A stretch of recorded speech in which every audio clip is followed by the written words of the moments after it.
Okay, so the 1920s culture war, this is the turn of the century right after World War I into the new era of the early 20th century. During this time, we have a lot of changes. Here are our learning objectives. Here we have the objectives for what you should learn. You need to understand what the culture war was and who it was between in the 1920s, as well as understanding what remained unchanged culturally, so what stayed the same from 1900 to 1929, what did not change, and then also understand the impact of this culture war on various groups and individuals during the 1920s. One of the first groups that was impacted during the 1920s were women. Women were impacted through various new ideas considering the flapper style. So we have the old, which was the banning of flappers. Older people held onto this mentality of simplicity with your clothing, long hems, tied back hair, and an overall feeling of modesty, an overwhelming sense of modest attire and presenting yourself as presentable and put together. And because of this, when the new style came around, the flappers who would bob their hair, make it short, they would have very extravagant outfits, as shown in the left image and the one on the bottom right of the first half of the screen. They also had lower necklines and knee-length hems. So it was a lot more revealing than the previous fashions. And this is sort of sense of, it was popular among youths as a rebellion against the rigidity of the previous fashions and the previous ideals. So it was a sense of freedom for the young women that they sought to achieve and desire. The flapper style was invented in England, in London, in the 1870s, and by the 1920s had found its way to the United States.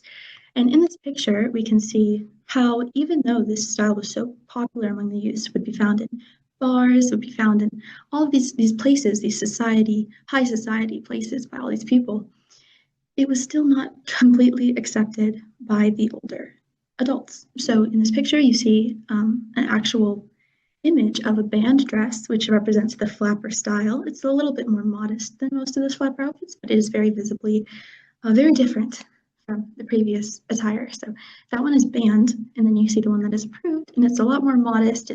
She's got the head thing on. She's got complete coverage. And also, the hems are about the same length, but there's a big difference in the shape. The one on the left is a little bit more ragged. The one on the right is very clean hems. So there's a big difference between this opulence and this simplicity.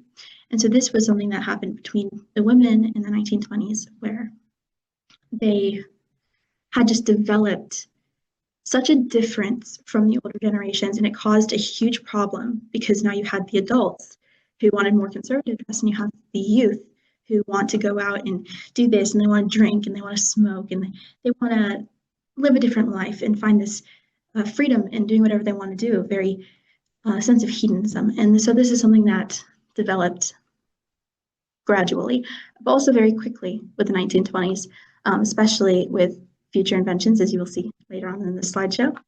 So, but the older generations did not adapt well to this new influx of underdressed youth. And so because of this, there was a lot of war going on in the culture. I mean, even though the women had this new fashion, had all of this, it was accepted among the youth, they weren't in power. So all of the older generations were the ones in power, and they were the ones that were in charge still. And the adults that were against this new flapper style were still the ones who were basically running the country. And because of that, even though they had this freedom societally, they did not exactly have it when it comes to entering certain establishments. You couldn't do that in flapper clothing. You would have to change your outfit, especially shown in this picture. Some would be banned in certain places, and it's just not as free as they seemed they were going to be with their new fashions, because it still was not taken in by the olders. Now, the next group that was heavily impacted were African Americans, who may have had the largest impact out of everybody during the 1920s. They changed so drastically in their culture. After World War I, African Americans began to develop a collective identity and to form their own culture. a mass influx of African Americans came out of the South and they went up north. And many of them landed in Harlem. And once they started coming into Harlem, all of the Caucasians started to leave. And so the white citizens would leave Harlem, and it eventually became majority Black. And because of that, there were so many of them in such close proximity, which was not really a thing before, that they began to form their collective identity and to form their culture and gain a sense of who they are as a people and as a race. And because of this, when they came up from the South, they would bring pieces of their lives with them, and it starts to intermingle.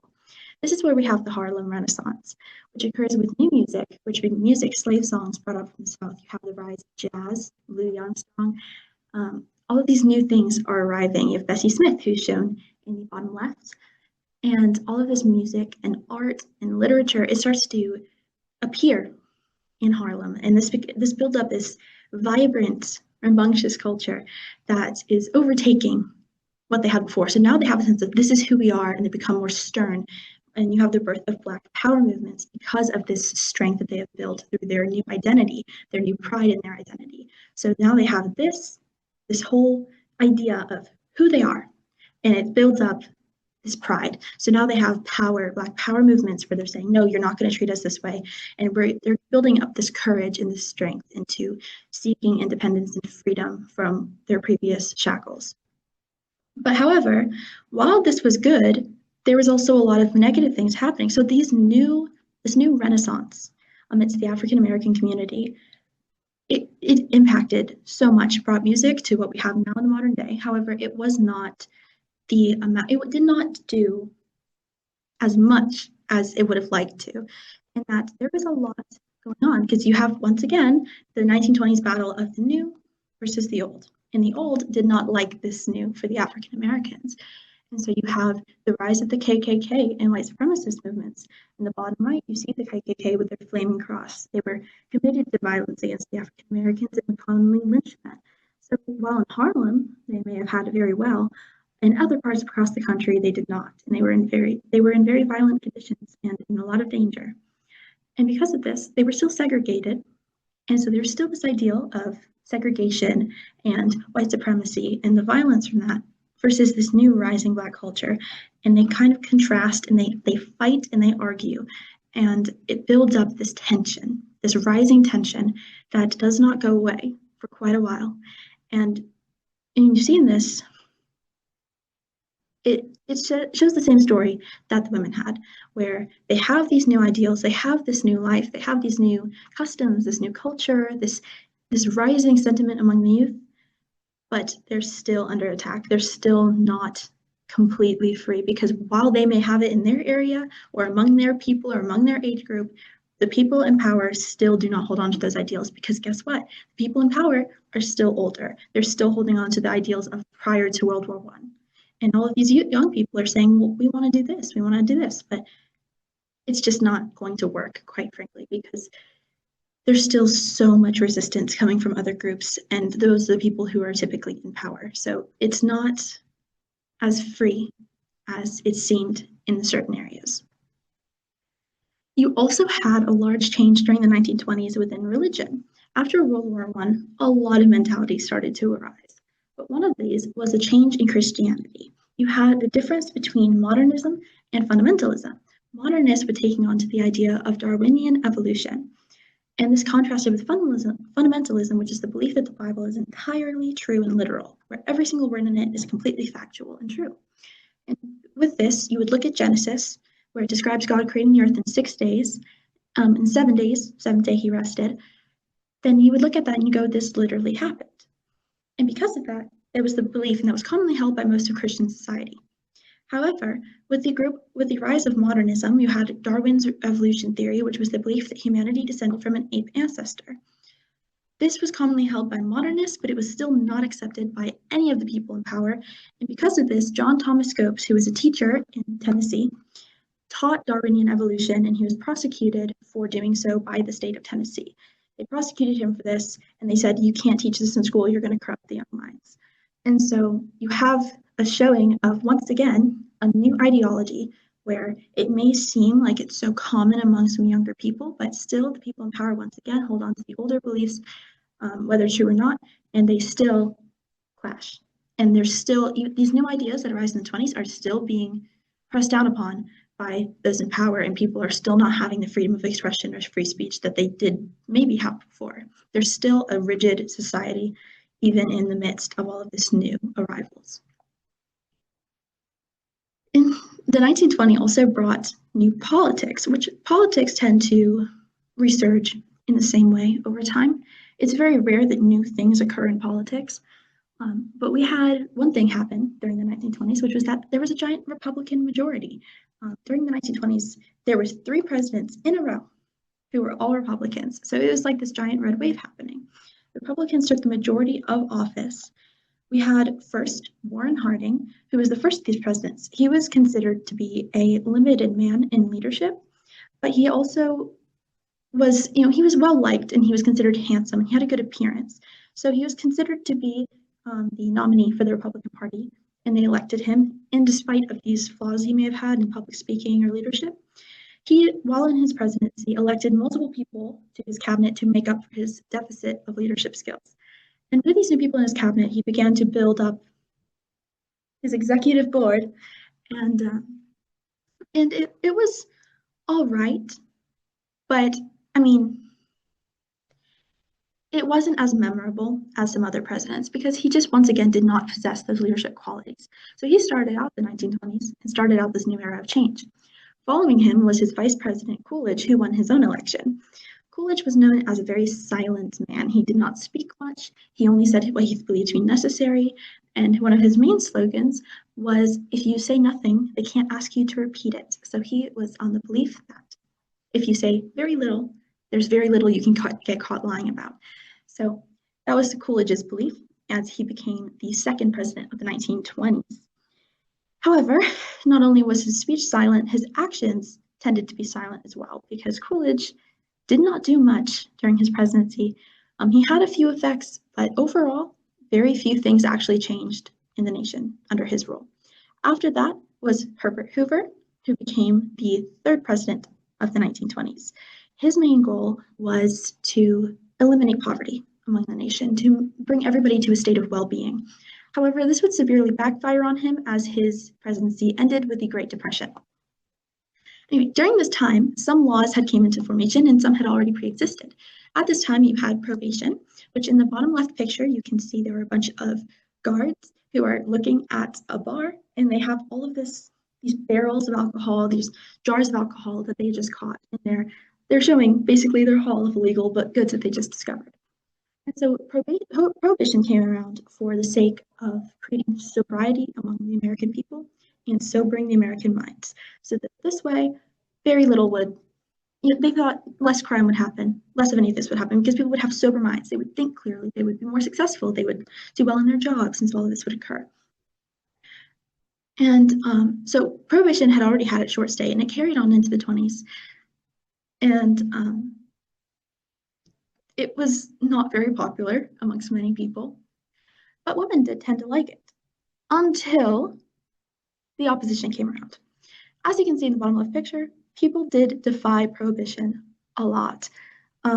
Very commonly, women were drinking, men were drinking. It was everywhere. Alcohol was everywhere in the 20s, regardless of this law. So you're seeing one way which actually differs from the legal supremacy of the other groups, which is that, yeah, it's illegal, but these people are still defying it, and in the end, prohibition manages to go away. So even still, you're seeing this one is where the people tend to actually win over the law, over the people in power. You have the younger generations that succeed in this manner.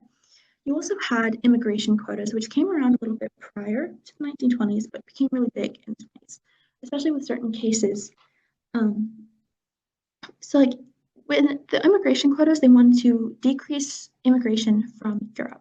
So you had a new sort of developing of mentalities among people where they were saying, okay, well, we want to bring in as much immigrants as possible, but other people who are in power were saying, we don't want to do this anymore. So there would be quotas that only 3% of a certain nationality could come into the country, or 2% could only come in. So there were quotas to limit immigration, and they limited it severely.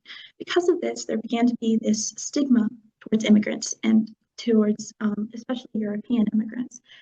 And through this, you began to see opposition arise, especially with certain Italian immigrants who were being prosecuted against. You had liberal Americans who were creating protest art against this, saying that, hey, these are establishments framing these people because they have stigma against them, because they don't want them there. And so this began to develop more opposition in which people were actually gaining heavy influence through this art, through this protest art. And this is with politics specifically, you see, unlike with women and African Americans, you see, and with religion, you're seeing a position where the law loses and the people win.